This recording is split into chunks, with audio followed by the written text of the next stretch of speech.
Chapter 18. A Mohammedan Wonder Worker.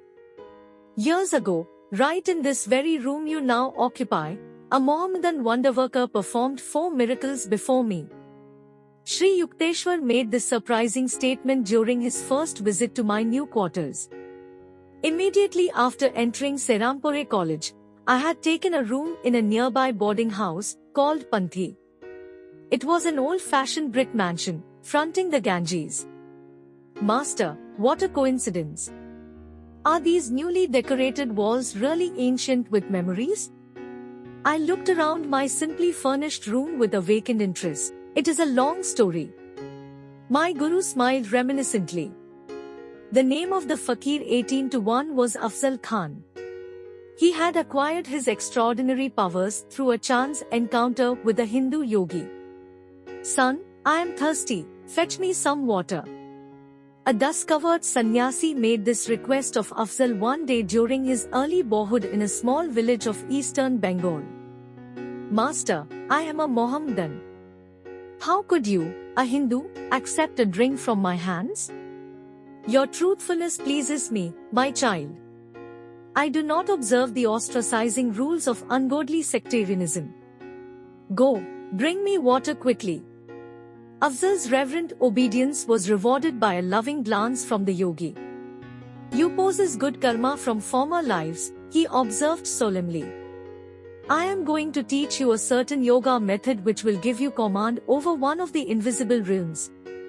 The great powers that will be yours should be exercised for worthy ends, never employ them selfishly.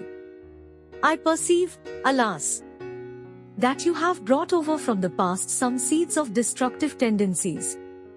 Do not allow them to sprout by watering them with fresh evil actions. The complexity of your previous karma is such that you must use this life to reconcile your yogic accomplishments with the highest humanitarian goals. After instructing the amazed boy in a complicated technique, the master vanished. Afzal faithfully followed his yoga exercise for 20 years. His miraculous feats began to attract widespread attention. It seems that he was always accompanied by a disembodied spirit whom he called Hazrat. This invisible entity was able to fulfill the fakir's slightest wish. Ignoring his master's warning, Afzal began to misuse his powers. Whatever object he touched and then replaced would soon disappear without a trace. This disconcerting eventuality usually made the Mohammedan an objectionable guest. He visited large jewelry stores in Calcutta from time to time, representing himself as a possible purchaser. Any jewel he handled would vanish shortly after he had left the shop. Afzal was often surrounded by several hundred students, attracted by the hope of learning his secrets. The fakir occasionally invited them to travel with him. At the railway station he would manage to touch a roll of tickets. These he would return to the clerk, remarking, I have changed my mind, and won't buy them now. But when he boarded the train with his retinue, Afzal would be in possession of the required tickets. These exploits created an indignant uproar. Bengali jewelers and ticket sellers were succumbing to nervous breakdowns. The police who sought to arrest Afzal found themselves helpless. The fakir could remove incriminating evidence merely by saying, Hazrat, take this away. Sri Yukteswar rose from his seat and walked to the balcony of my room which overlooked the Ganges. I followed him, eager to hear more of the baffling Mohammedan raffles.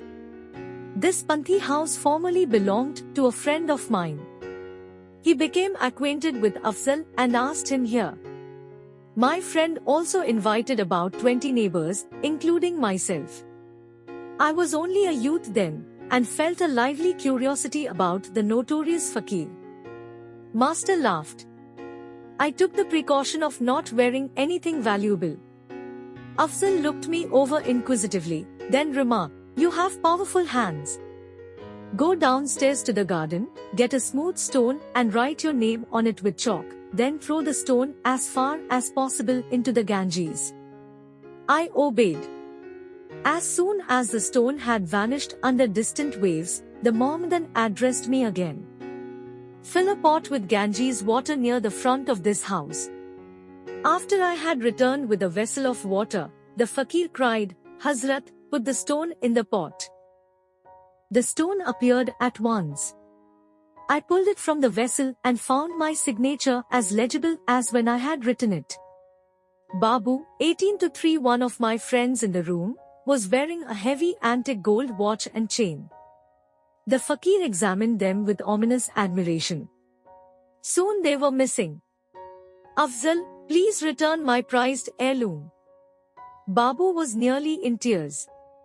The Mohammedan was stoically silent for a while, then said, "You have 500 rupees in an iron safe. Bring them to me, and I will tell you where to locate your timepiece." The distraught Babu left immediately for his home. He came back shortly and handed Afzal the required sum. "Go to the little bridge near your house," the fakir instructed Babu. "Call on Hazrat to give you the watch and chain." Babu rushed away. On his return, he was wearing a smile of relief and no jewelry whatever. When I commanded Hazrat as directed, he announced, "My watch came tumbling down from the air into my right hand. You may be sure I locked the heirloom in my safe before rejoining the group here." Babu's friends, witnesses of the comico tragedy of the ransom for a watch, were staring with resentment at Afzal. He now spoke placatingly. "Please name any drink you want, Hazrat will produce it." A number asked for milk, others for fruit juices. I was not too much shocked when the unnerved Babu requested whiskey. The Mohammedan gave an order. The obliging Hazrat sent sealed containers sailing down the air and thudding to the floor. Each man found his desired beverage. The promise of the fourth spectacular feat of the day was doubtless gratifying to our host. Afzal offered to supply an instantaneous lunch. "Let us order the most expensive dishes," Babu suggested gloomily.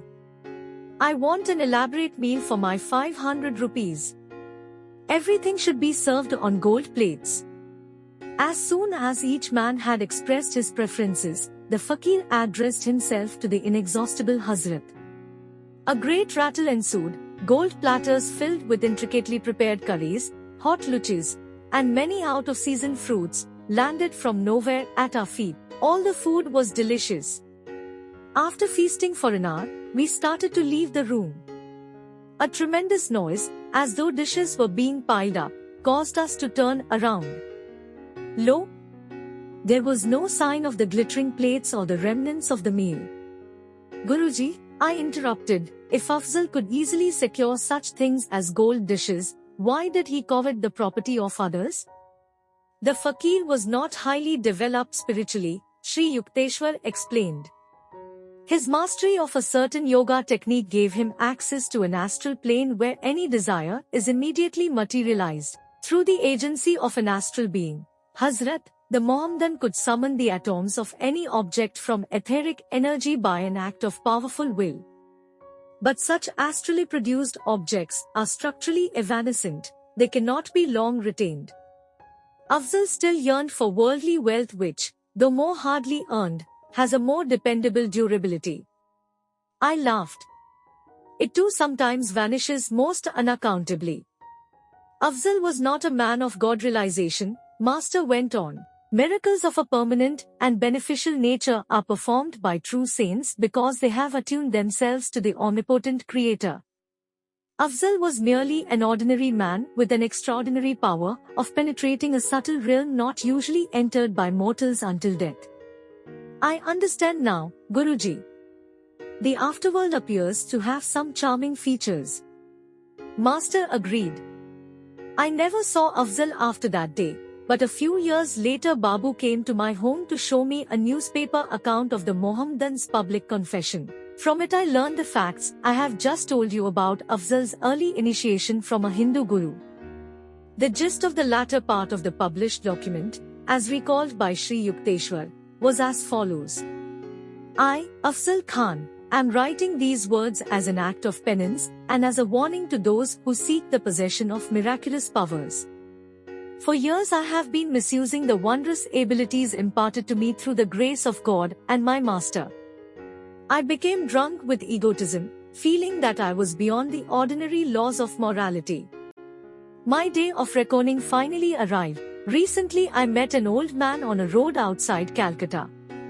He limped along painfully, carrying a shining object which looked like gold. I addressed him with greed in my heart. I am Afzal Khan, the great fakir. What have you there? This ball of gold is my sole material wealth, it can be of no interest to a fakir. I implore you, sir, to heal my limb. I touched the ball and walked away without reply. The old man hobbled after me. He soon raised an outcry, "My gold is gone." As I paid no attention, he suddenly spoke in a stentorian voice that issued oddly from his frail body. "Do you not recognize me?" I stood speechless, aghast at the belated discovery that this unimpressive old cripple was none other than the great saint who, long ago, had initiated me into yoga. He straightened himself, his body instantly became strong and youthful. "So, my guru's glance was fiery. I see with my own eyes that you use your powers, not to help suffering humanity, but to prey on it like a common thief. I withdraw your occult gifts. Hazrat is now freed from you. No longer shall you be a terror in Bengal." I called on Hazrat in anguished tones. For the first time, he did not appear to my inner sight. But some dark veil suddenly lifted within me. I saw clearly the blasphemy of my life. "My Guru, I thank you for coming to banish my long delusion." I was sobbing at his feet. "I promise to forsake my worldly ambitions. I will retire to the mountains for lonely meditation on God, hoping to atone for my evil past." My master regarded me with silent compassion. "I feel your sincerity," he said finally. "Because of your earlier years of strict obedience, and because of your present repentance, I will grant you one boon. Your other powers are now gone, but whenever food and clothing are needed, you may still call successfully on Hazrat to supply them. Devote yourself wholeheartedly to divine understanding in the mountain solitudes." My Guru then vanished. I was left to my tears and reflections. Farewell, world. I go to seek the forgiveness of the cosmic beloved.